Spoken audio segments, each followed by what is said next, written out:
I never thought ice cream could make a soldier cry. Sergeant Thomas Walker would say those words years later, but on that hot July afternoon in 1945, standing in a refugee holding camp outside Munich, he had no idea that something as small as a paper cup of vanilla ice cream would stay with him longer than the war itself. 3 days earlier, the camp had been little more than rows of canvas tents stretched across a field of dry earth, fenced in with wire and guarded by tired American troops who had already seen too much of Europe. The fighting was over, at least on paper. But peace had not arrived yet. Peace moved slower than armies. It came in pieces. In food. In warmth. In trust. And in that camp, trust was the rarest thing of all. The children sat in silence near the fence line every morning, their backs against wooden posts, their faces pale beneath the summer sun. Most of them had been separated from their families during the collapse of Germany. Some had lost parents in the chaos of evacuation. Others had simply been left behind in towns that no longer existed the way they once had. No one called them prisoners officially. But they lived behind fences, ate from ration lines, and waited for orders they did not understand. That was close enough. Liesel Bauer was 10 years old, and already carried herself like someone much older. Her blonde hair was tied back with a strip of worn cloth, and her hands were always wrapped around her younger brother Otto, as if holding on to him could stop the world from taking one more thing. Otto was 7. Thin as fence wire. Quiet most days. He had stopped asking when they were going home because home had become a word without shape. The camp smelled of dust, canvas, and weak soup. In the afternoons, heat settled over everything like a heavy blanket. 92 degrees. No wind. Just the buzzing of flies and the sound of boots on dirt. American soldiers walked the perimeter with cigarettes hanging from their lips, rifles slung over shoulders, faces blank with exhaustion. To the children, they looked enormous. Their uniforms were clean. Their boots polished. Their belts full of things that seemed impossible in wartime: chocolate bars, chewing gum, silver watches. Liesel watched them carefully. Her mother had once warned her that Americans smiled before they punished you. That kindness could be a trick. So she kept Otto close and stayed quiet. Sergeant Walker had been stationed there for 6 weeks. 32 years old. Ohio farm boy before the war. Infantry through France, then Germany. He had learned to stop asking himself how much suffering one continent could hold. Every morning, he saw the children sitting there by the wire, too still for their age. No games. No laughter. Just watching. Waiting. Like birds in winter. Private Henry Collins noticed it too. 24, from Boston. Younger, sharper, still carrying pieces of softness the war had not managed to harden. "They don't act like kids," Henry said one afternoon, wiping sweat from his neck. Walker looked over at the fence. At the little girl with her arm around the boy. At the empty look in their eyes. "No," Walker said quietly. "They don't." And then, on the third morning, just after noon, a military supply truck rolled into camp carrying something none of those children had seen in years. Something cold. Something sweet. Something from another world. The truck was white with dust from the road, its tires crunching over dry gravel as it rolled through the camp gate just after noon. The engine coughed once before shutting off, leaving behind a strange silence, the kind that made people stop what they were doing. Sergeant Thomas Walker stepped out of the shade of the supply tent and watched 2 military cooks climb down from the back. They were smiling, which was unusual. Most supply runs brought canned beans, powdered milk, or sacks of flour. Nobody smiled for flour. But today was different. The truck carried cold storage containers packed with blocks of ice and metal tubs sealed tight with heavy lids. Private Henry Collins walked over, wiping sweat from his forehead. The heat had climbed past 90 degrees again, and the camp felt like it was melting into the earth. Henry tapped one of the silver containers with his knuckles. Cold. Real cold. He looked at Walker. "What is this?" One of the cooks grinned. "Ice cream. Army surplus from the officers' mess. They said bring it here before it melts." Walker stared at the metal tubs for a second. Ice cream. He had not even thought about ice cream in over 2 years. It belonged to another life. Summer fairs in Ohio. Front porches. Little girls with sticky hands. Things from before Europe. Henry laughed softly. These kids probably never seen it before. Walker looked toward the fence. The children were already watching. Every one of them. Drawn by the truck, by the noise, by the unfamiliar shape of something different entering their world. Liesel stood first, brushing dirt from her dress. Otto stayed close, holding her hand. Around them, other children gathered, thin shoulders pressing together, eyes fixed on the silver containers like they held some secret. The cooks opened the first lid. A cloud of cold air rolled out into the summer heat. It looked like smoke. White and thick. The children froze. Otto tightened his grip on Liesel's hand. He whispered something in German. Liesel did not answer. She was staring at the white substance inside, smooth and untouched, packed deep in the metal like snow. She had not seen snow in months, and this was not snow. It looked cleaner. Stranger. Henry grabbed a spoon and scooped into it, the metal scraping softly against the frozen cream. A round white mound sat there, dripping slowly under the sun. He smiled at the nearest child and held it out. No one moved. Not one child stepped forward. They just stared. Walker noticed it immediately. Not curiosity. Fear. Real fear. He lowered his voice. What is it? Henry frowned. Maybe they do not know what it is. Walker looked closer. The children were not looking at the spoon like food. They were looking at it like medicine. Or poison. Liesel pulled Otto back half a step. Walker understood then. These children had survived war on rumors and warnings. Every stranger carried danger. Every gift had a price. Food from soldiers could mean anything. One of the younger boys began crying quietly, hiding his face against the fence post. Henry lowered the spoon. They think it is something bad. Walker exhaled and looked at the melting scoop in Henry's hand. Then he reached over, took the spoon, and without a word, lifted it to his mouth. The cold hit his tongue like a memory. Walker let the spoon rest on his tongue for a second, the cold cutting through the heat like winter air through an open door. Vanilla. Sweet, clean, almost unreal after months of army coffee and canned rations. He swallowed and looked at the children. Then he smiled, small and easy, the way a father might smile at a nervous child before crossing a river. It is safe, he said, though he knew most of them could not understand the words.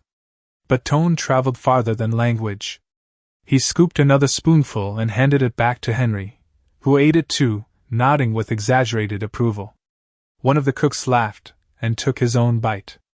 3 grown men standing in the dust, eating ice cream under the hard July sun like it was the most ordinary thing in the world.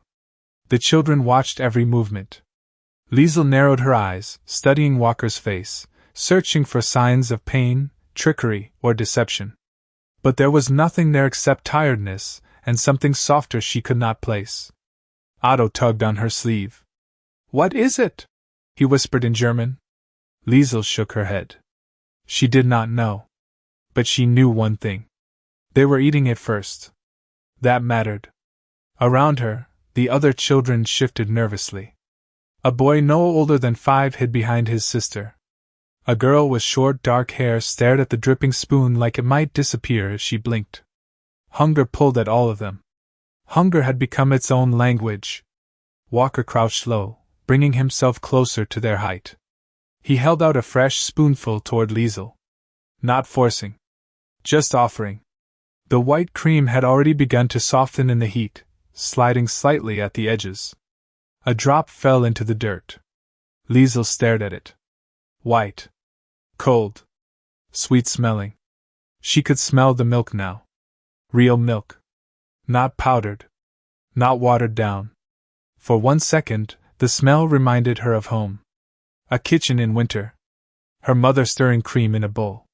Sugar on the table. Before the sirens. Before the trains. Before all of it. Her stomach tightened. Otto looked at her. Waiting. Liesel stepped forward. Slow. Careful. Walker kept his hand still. No sudden movement. No pressure. Just patience. She reached out, her fingers trembling slightly as she took the spoon. It felt cold against her hand. Colder than anything she had touched in months. She brought it to her lips. Paused. Henry held his breath. Walker did not move. Then she tasted it. The cream melted instantly. Cold became soft. Sweetness spread across her tongue, rich and deep, carrying something impossible with it. Not just flavor. Memory.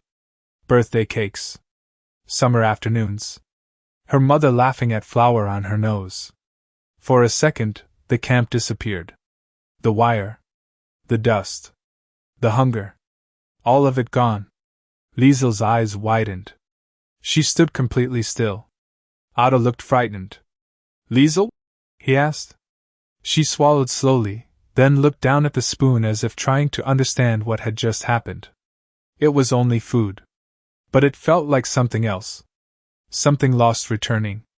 Walker saw it in her face. Not joy. Not yet. Recognition. The kind that hurts first. Then, without speaking, Liesel turned and held the spoon toward Otto. Otto looked at the spoon as if it held a secret too fragile to trust. His small fingers tightened around the edge of Liesel's dress, his eyes moving from the white cream to her face. He was waiting for the answer only her expression could give him. Was it safe? Was it real? Liesel nodded once. Slow. Certain. That was enough. Otto leaned forward and opened his mouth carefully, taking the smallest taste from the edge of the spoon. The cold hit him first. He pulled back fast, startled by it, his eyes wide. Henry Collins almost smiled, thinking the boy might reject it.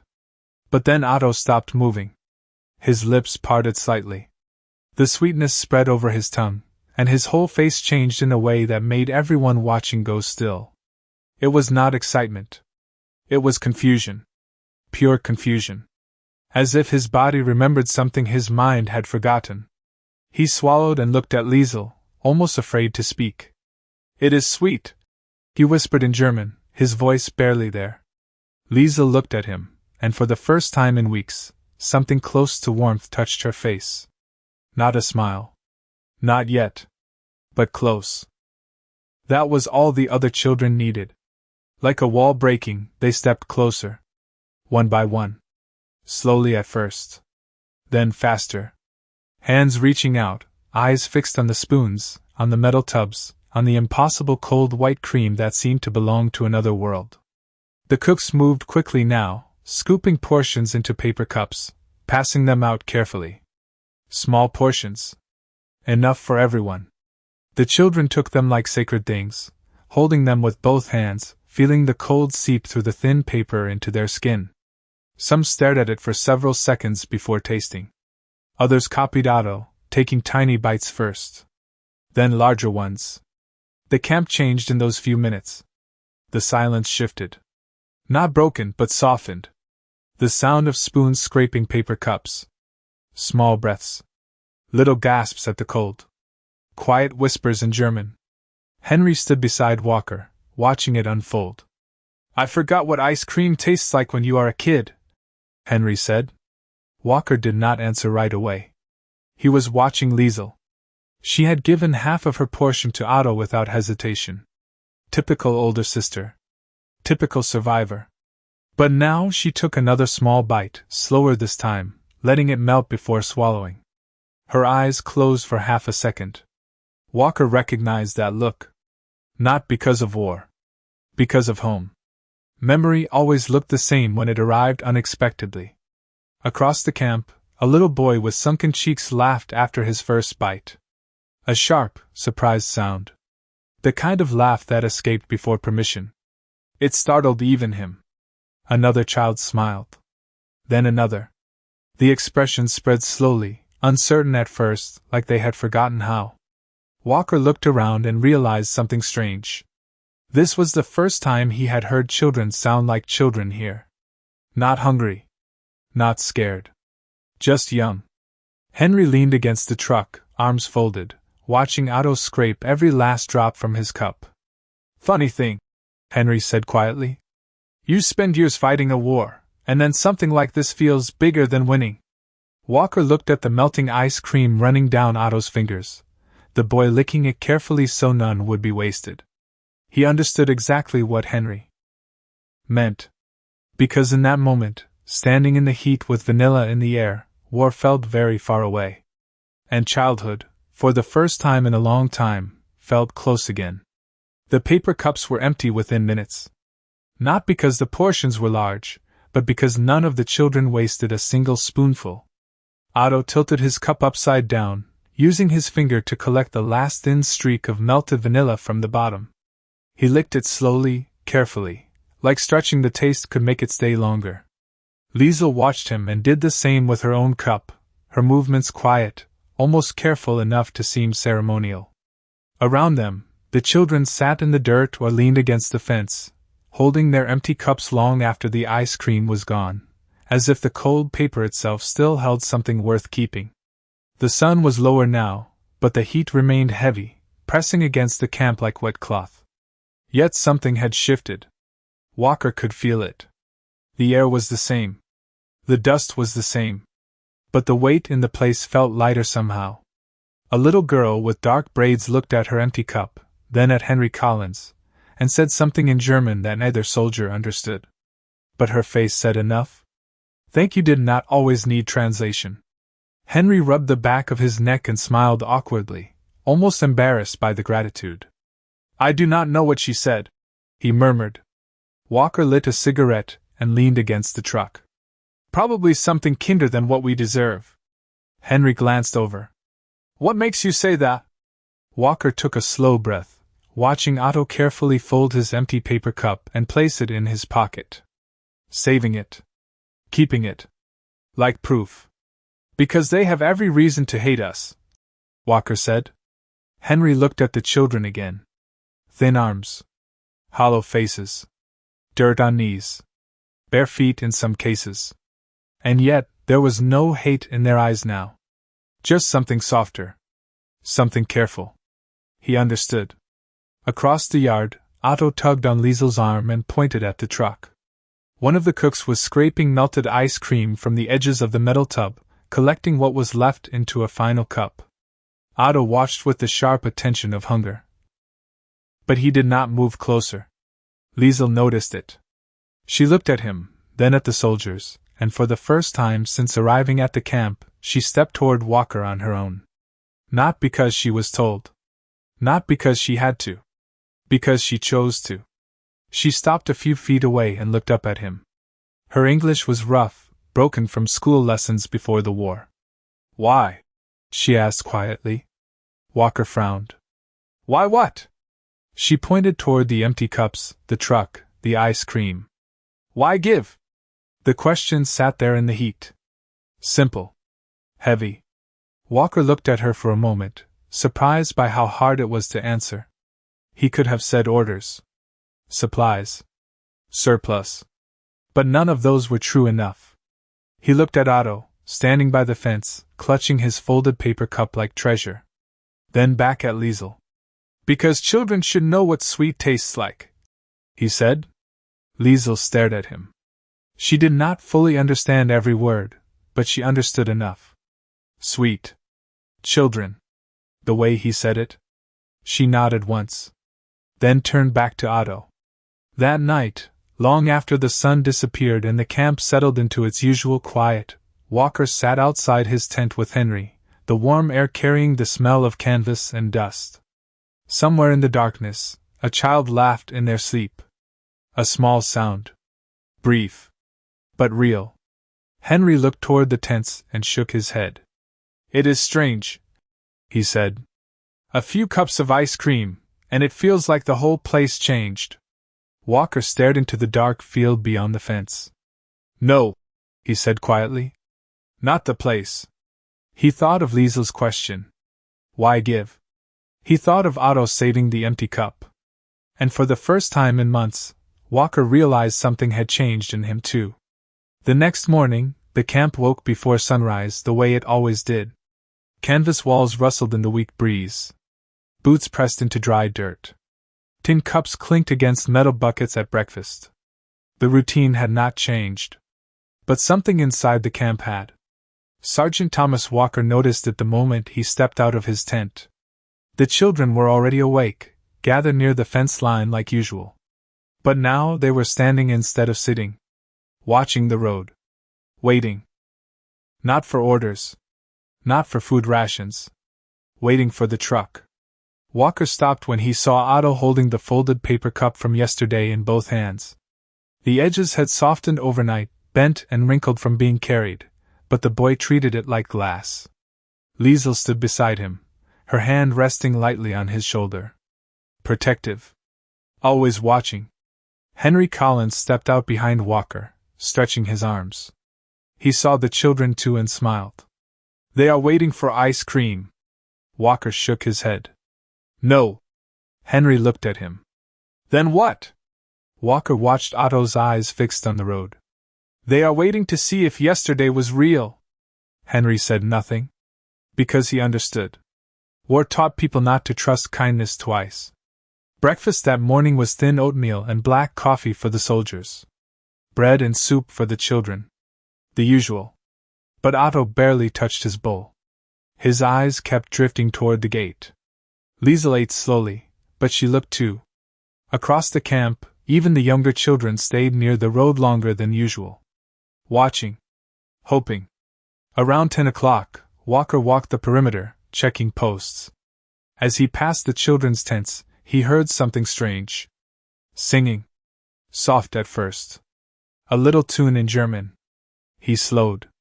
Inside one tent, Otto sat cross-legged on a blanket, tapping his spoon against his empty paper cup like it was a drum. Two other boys sat beside him, laughing quietly.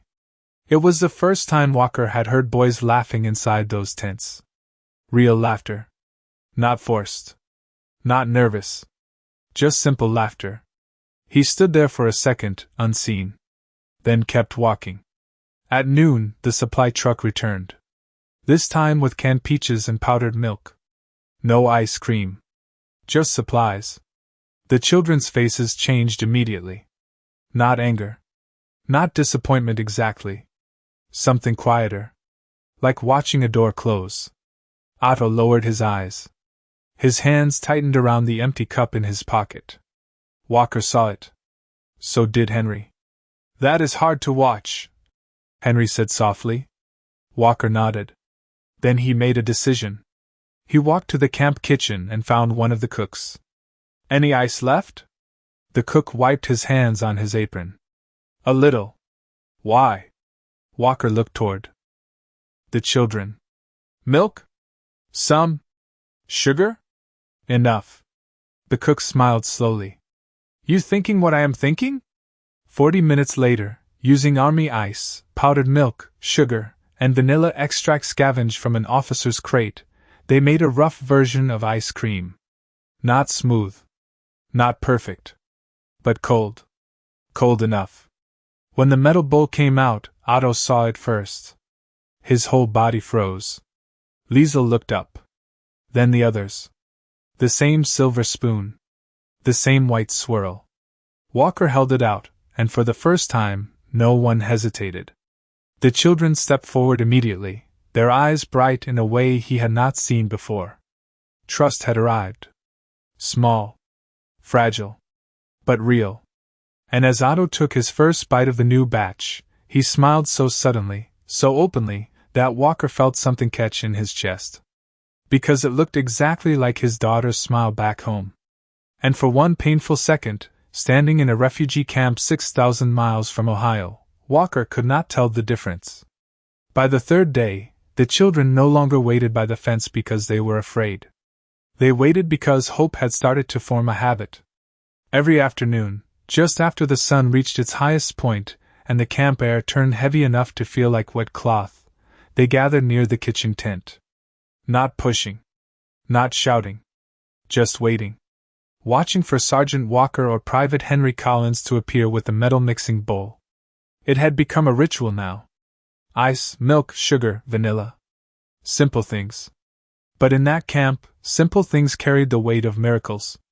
Otto was always first to arrive. He kept his paper cup from the first day tucked inside his pocket like a lucky charm. The edges had softened and folded into themselves, but he refused to throw it away. Liesel noticed everything. The way Otto smiled more now. The way he slept easier. The way he stopped waking in the middle of the night whispering for their mother. She did not mention it. She only watched. Quietly. Carefully.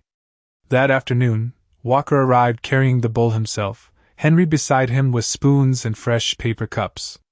The children stood straighter the moment they saw them. Otto stepped forward, eyes bright. Henry laughed softly. "Look at that! He is smiling before he even tastes it." Walker handed out the cups one by one, making sure every child got the same amount. Fair. Equal. The way it should be. When he reached Otto, the boy held out his old cup instead of taking a new one. Walker paused. The paper was bent, stained, barely holding shape. But Otto held it like treasure. Walker understood. He carefully filled the old cup. Otto looked at it, then at Walker, and gave a small nod. A thank you without words. Liesel watched from beside him. Then, in careful English, she spoke. "He keeps it because first sweet things since before." Walker looked at her. "Before what?" Liesel lowered her eyes. "Before everything." The words landed heavier than she probably meant them to. Walker looked away for a moment, staring at the bowl in his hands. Before everything. He understood that too. Before war. Before loss. Before becoming someone harder than you used to be. Henry passed out the last cup and sat down on an overturned crate, watching the children eat. This time there was no hesitation at all. Just smiles. Quiet laughter. Sticky fingers. Otto took one bite, then looked up at Walker. "America has much ice cream?" he asked in broken English. Henry laughed. Walker smiled. "Enough." Otto thought about that. Really thought about it. Then he asked the question that stopped both soldiers cold. "Is this what peace tastes like?" The words were simple. Child simple. Honest. But they hit Walker harder than artillery ever had. He stared at the boy, spoon halfway to his mouth, unable to answer right away. Henry looked down at the dirt, blinking hard. For a second, either soldier spoke. "Because how do you explain peace to a child who learned war first?" Walker looked at Otto's small face, at the melted vanilla on his chin, at the paper cup clutched in both hands. And suddenly he saw his daughter, Emily, back in Ohio. 8 years old? Running barefoot across summer grass. Ice cream dripping down her wrist at county fairs. Safe. Warm. Unafraid. Walker swallowed hard. His throat tightened. He looked away toward the fence line, pretending to check the horizon. Henry rubbed his eyes with the back of his hand and cleared his throat. Neither man wanted the children to see. But Liesel saw. She saw Walker turn his face toward the sun and stand very still. And for the first time, she understood something her mother had never told her. Sometimes kindness was not a trick. Sometimes it was grief wearing a softer face. The question stayed with Sergeant Thomas Walker long after the bowls were empty and the spoons were washed. Is this what peace tastes like? He heard it again that night while sitting outside his tent, the summer air thick and warm, the camp quieter than usual. Henry Collins sat beside him on an ammo crate, rolling an unlit cigarette between his fingers. Neither man said much. The war had taught them silence. But some silences were heavier than others. Walker stared at the dark outline of the children's tents across the yard. Small shapes under canvas. Small lives trying to restart. "You never answered him," Henry said finally. Walker rubbed his hands together, feeling dried sugar on his fingers from the mixing bowl. "I do not think I knew how." Henry nodded. "Maybe peace tastes different to everybody." Walker looked up at the stars, faint behind the summer haze. He thought of Ohio. Cornfields in August. His daughter Emily chasing fireflies in the backyard. Ice cream melting faster than she could eat it. Peace had tasted like that once. Warm nights. Open windows. Safety so ordinary you forgot it existed. Now peace tasted like powdered milk and melted vanilla in a refugee camp. Funny how life changed things. The next morning, Walker made a decision. Not an official one. Not something written in orders. Just a human decision. He spoke with the kitchen staff and arranged for extra bread from army rations to be set aside for the children. Henry found canned peaches in surplus crates. One of the cooks traded for apples from a nearby farm. Small things. Nothing dramatic. But every afternoon, they brought something extra. Bread with butter.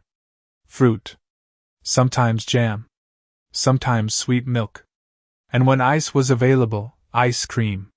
The children started waiting at the same spot each day, not with fear anymore, but expectation. Otto always carried the paper cup. Liesel noticed it was becoming part of him, like a small reminder that the world could still surprise you with something good. On the 5th day, Otto brought Walker something in return.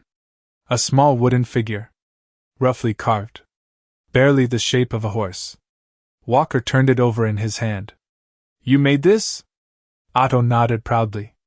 Liesel translated. From crate wood. He wants you to have it. Walker ran his thumb over the rough edges. A child had taken war scrap and made something gentle. That felt important somehow. Tell him thank you, Walker said. Liesel looked at him, then answered in English instead. He knows. Her English was improving now. Faster each day. So was Otto's. The children had begun picking up words from the soldiers. Spoon. Truck. Sugar. Cold. Sweet. Simple words. Peaceful words. One afternoon, Henry brought out an old baseball from his pack. Worn leather. Faded stitching. He tossed it gently to Otto, who nearly dropped it from surprise. Then Henry showed him how to throw. Soon other children joined. The ball moved through the dusty yard, awkward and wild at first, then smoother. Laughter followed it. Loud now. Real. Walker stood near the kitchen tent watching. A week ago, this place had felt like a waiting room for grief. Now it sounded different. Not healed. Not whole. But alive. Liesel stood beside him, watching Otto chase the baseball across the dirt with 3 other boys. He laughs now, she said quietly. Walker nodded. Yes. Liesel looked at him, her voice softer than before. I forgot that sound. Walker looked at her then. Really looked. 10 years old. Too young to carry so much silence. And in that moment he understood something simple and painful. Sometimes you do not rebuild lives with big things. Sometimes you rebuild them with one spoonful of sweetness at a time. Summer ended before anyone in the camp noticed. The days grew shorter. The air turned cooler in the mornings, and the heavy heat that had hung over the tents in July gave way to crisp winds by September. The children still gathered by the kitchen tent every afternoon, though ice cream had become less frequent. Supplies changed. Seasons changed. But the ritual stayed. Bread. Apples. Warm milk. Sometimes peaches. Sometimes sugar cubes Henry Collins somehow managed to find. Small offerings. Small acts. But by then, it was no longer about the food. It was about being seen. Otto no longer carried the paper cup in his pocket every day. The paper had finally worn through, the bottom splitting after weeks of careful folding and unfolding. But he kept one piece of it under his blanket, like a bookmark in memory. Liesel found it one morning while making his bed and said nothing. Some things deserved silence. In early October, new orders came. The camp would be dissolved. Children with surviving relatives would be relocated. Others would be transferred into civilian care programs. The war was over. Europe was trying to remember how to be ordinary again. Walker read the orders twice before folding them into his pocket. Henry leaned against the supply truck and stared at the ground. I knew it was coming, Henry said. Walker nodded. Knowing did not make it easier. That afternoon, when the children gathered near the kitchen tent, Walker did not bring food first. He stood in front of them, hands in his pockets, and Liesel noticed immediately that something was different. She stepped forward.